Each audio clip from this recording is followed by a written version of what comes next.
Our first topic for today is to know how to calculate the value of range. But let me tell you the definition of range. Range refers to differences value from the higher class and the lower class in a set. The formula of range is simply by subtracting the value of the midpoint from the higher classes and the lower classes. Now let's have a look at our first example. For question number 1, Pak Hamid had recorded the mass of pineapple that he harvested from his farm. The following frequency table show the data he obtained determine the range. But before calculating the value of the range, we must determine which one is the higher class and the lower class in order to find the midpoint value. So from the table given, the higher class located at the bottom row while the lower class is located at the top row. Now I want you to help me to calculate the value of the midpoint from each classes before calculating the range. Now let's look at the formula, which is midpoint of the higher class subtracted by the midpoint of the lower class. So the first step is to find the midpoint of the higher class. So as shown in the table, we must add the value of 900 added by the value of 999 divided by 2 in order to find the midpoint. So the value is 949.5, and that is the answer. For step number 2, which is to find the midpoint of the lower class. So the formula is the same as step number 1. So the value is 400 plus the value of 499. Then we will divide it by 2 to find the value of the midpoint. So the value is 449.5, and that is the answer.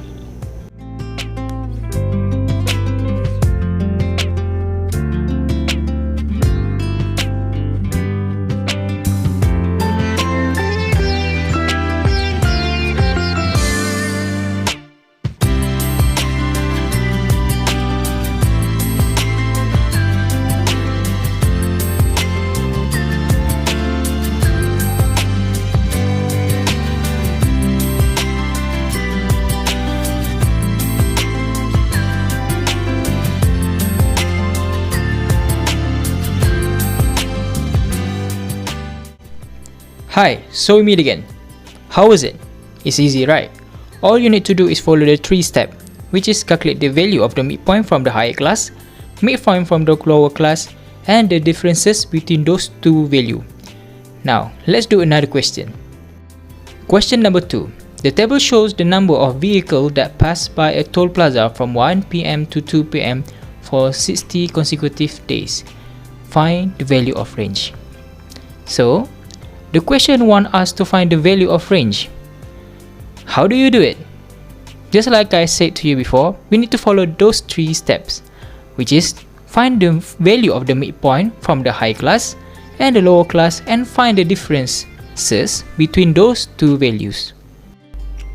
The question wants us to find the value of range. So the first step is to find the midpoint of the higher class. Midpoint of the higher class can be located at the bottom row of the table. So we need to add the value of 99 and 90 divided by 2. So the value of the midpoint is 94.5. For the second step is to find the midpoint from the lower class. Lower class is located at the top row of the table. So we need to add the value of 59 with 50 divided by 2 in order to find the midpoint of the lower class. So the value is 54.5. Our third step is to find the range. The formula is easy by subtracting the value of MHC with our MLC. So the value of MHC, midpoint of higher class, is 94.5 subtracted by 54.5, which is the midpoint of the lower class, and the value of our range is 40 vehicles.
Now student, do you understand?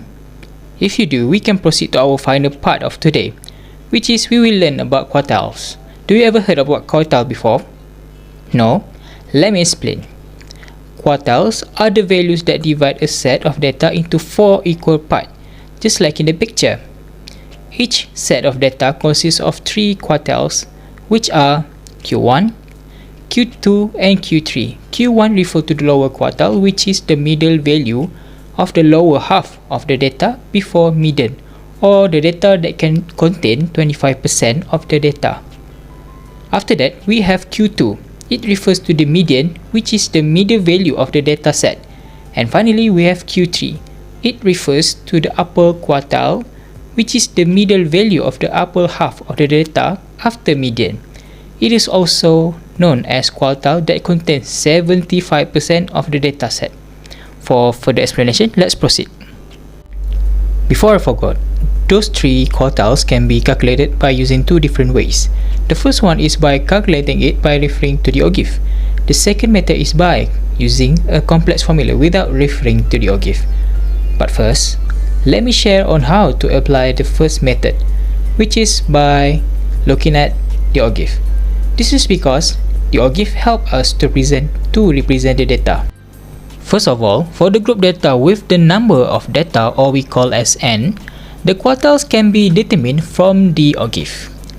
Q1, Q2 and Q3 are the values that correspond to the cumulative frequency, which is n over 4, n over 2 and 3 n over 4. For the question number 1, the frequency table shows the salt content of 60 types of food. From the OGIF, determine Q1, Q2 and Q3. To find the value of Q1, we must first calculate the value of 1 over 4 times by 60. and the value is 15. Now let's have a look at our OGIF. The value that we calculated before, which is 15, can be found on the y-axis. It helps us to find the value of Q1 by referring to the x-axis. So the value of Q1 is 199.5. Now the next step is to find our second quartile, which can be done by calculating 1/2 times by the value of n, which is 60, and the value is 30. Now let's go back to our graph to find the value of Q2. To find the value of our second quartile, we must refer where does the value we calculate before, which is 30, start to touch the OGIF. As you can see right here, the value of our second quartile is 249.5. After that, we need to find the value of our third quartile, but first we must find the value of our cumulative frequency on the y-axis. It can be done by calculating 3/4 times 60, and the value is 45. Now let's go back to our graph. As you can see right here, we can directly find the value of our third quartile by referring to our cumulative frequency, which is 45, and where does it start to touch the graph, which is on 284.5. So the value of our third quartile is 284.5 milligram. Hi, so we meet again. Just now we learned about quartiles, which is Q1, Q2, and Q3, and how we find the value of each quartile from the graph, which is OGIF. Our next problem is on how to find the interquartile, but it will be easy. It's a piece of cake. Let me teach you how to do it. Now, in order to find the value of interquartile, we must subtract the value of our third quartile with our first quartile. By referring to the previous question that we get the value from the graph, which is our OGIF, the value of Q3, our third quartile, is 284.5. And we need to minus the value with our first quartile, which is 199.5, and the value of our interquartile is 85 milligrams. That's all. It's simple as ABC. Now, do you enjoy calculating all those quartiles, which is from our Q1 until our Q3? But not to forget our interquartiles. It's easy, right? Now let's do another exercise. So for our next question is, the following cumulative frequency graph shows the distribution of marks scored by a class of 40 students in a test. So the question is to find the median, upper quartile, lower quartile, and interquartile. So the first question asks us to find the value of median. Median can be calculated by 1/2 times by 40. 40 comes from our total frequency, so the value is 20. Now the value of 20 helps us to find the value of Q2 from the graph, which is the OGIF. By looking at our frequency that we calculated before, which is 20, it helps us to find the value of our median. It can be done by looking at where it touched the graph and what is the value on the x-axis. From the graph, it shows that the value is 44. Now for the second question, it asks us to find the value of upper quartile, which is our Q3. So it is simply by calculating 3/4 times by our total frequency, which is 40, and the final value is 30. Now the value of 30 helps us to find the value of our Q3. Now let's go back to our OGIF. So the next value of our frequency is 30. So it helps us to find the value of our upper quartile, which is our Q3. It can be done by looking at where it starts to touch the graph and what is the value on the x-axis. So the value of our Q3 is 52. For the next question, which is to find lower quartile. Lower quartile is simply by calculating 1/4 times by 40, which is our total frequency, and the final value is 10. Now, by referring to the OGIF again, what is the value of Q1 from the OGIF? Now, to find our lower quartile, which is based on our previous frequency, is 10. So from the lower quartile, we can see that the point touches at 36. So the value of our Q1 is 36.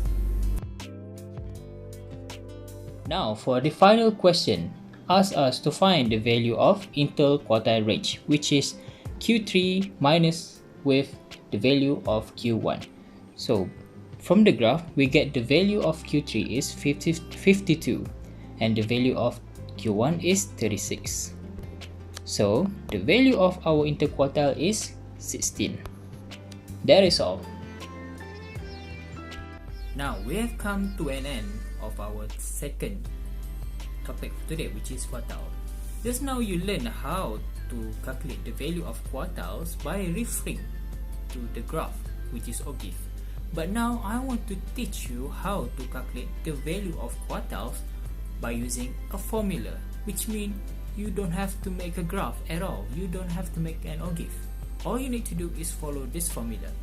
Let me teach you how to do it. So the first question is, the table shows the mark of applicants in selection tests. Find upper quartile, lower quartile, and interquartile. Now let's do it together. For your information, this formula only applies for Q1 and Q3, which is our lower quartile and upper quartile, and not apply for Q2, which is our median.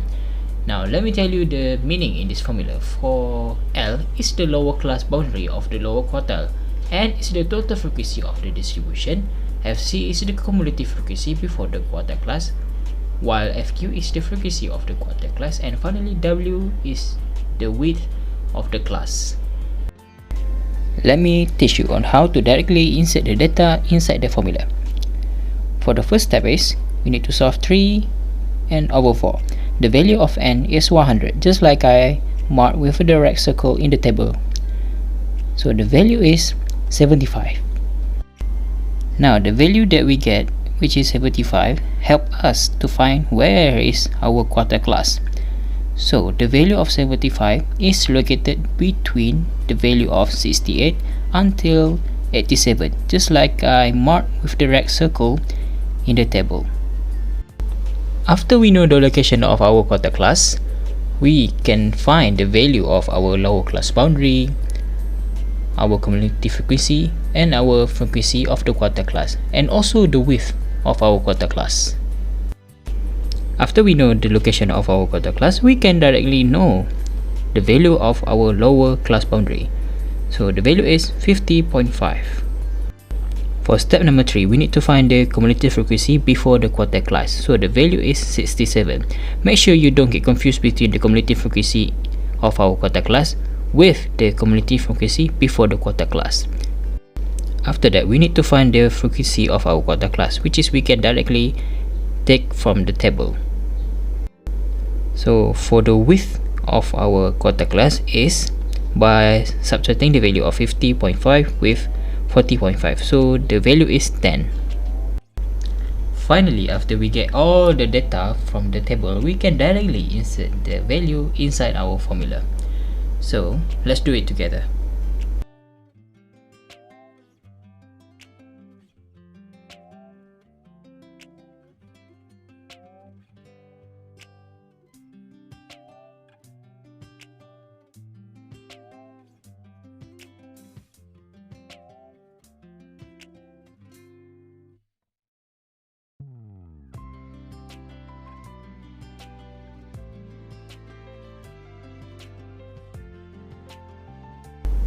So the final answer for this question is 54.5. Now this step is same like before, but the difference is we need to find the lower quartile, which is our Q1. So the first step is we need to find 1/4 times by N. The value of N is same as before, which is 100. So the value is 25. The value of 25 help us to find our quartile class, which is located at the second row. How do I know it? Because 25 is in the range of between 13 to 33. When we finally know the location of our quartile class, we can directly insert the data into our formula. So for the lower class boundary, the value is 30.5. Next, we will be able to know the value of our cumulative frequency before the quartile class. Same goes to our frequency, which is 21, and for the width of our quartiles is 10. And finally, we can substitute the value into our formula.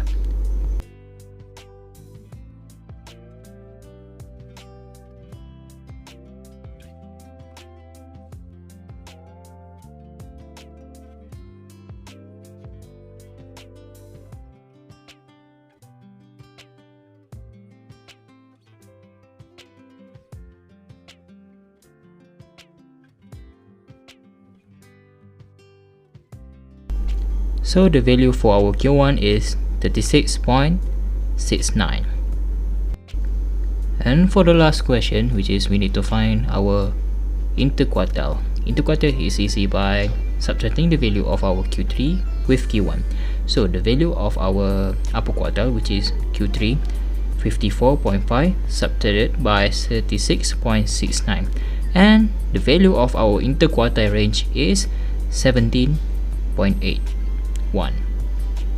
Hi, so we meet again.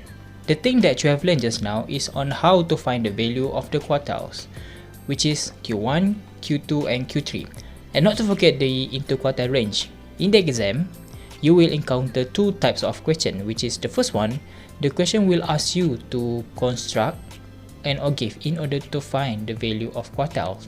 This is because the value of the quartiles is in the graph.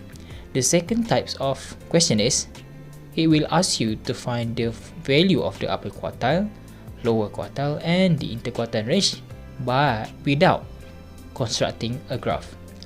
This is because you can directly get the value of the quartiles by using the formula that I just taught just now. If you ask me which one should you use to find the answer, it is depend on the question first. But if the question is not specific, which means you can use either ones to solve the question. For the conclusion on what we have learned for today's class is, we learn how to calculate the value of range and quartile for a group data. The first one is the range. The value can be calculated by subtracting the value of the midpoint with the midpoint of the lower classes. After that, we learn how to calculate the value of quartile, which is Q1, Q2 and Q3, and not to forget our interquartile range. The value can be calculated by constructing an OGIF or simply use the formula. But remember, the answer can be slightly different. All you need to do is to read the question carefully, whether the question asks you to construct an OGIF or use the formula. So that is all for me. Thank you for watching. I hope all the best for you for your upcoming examination.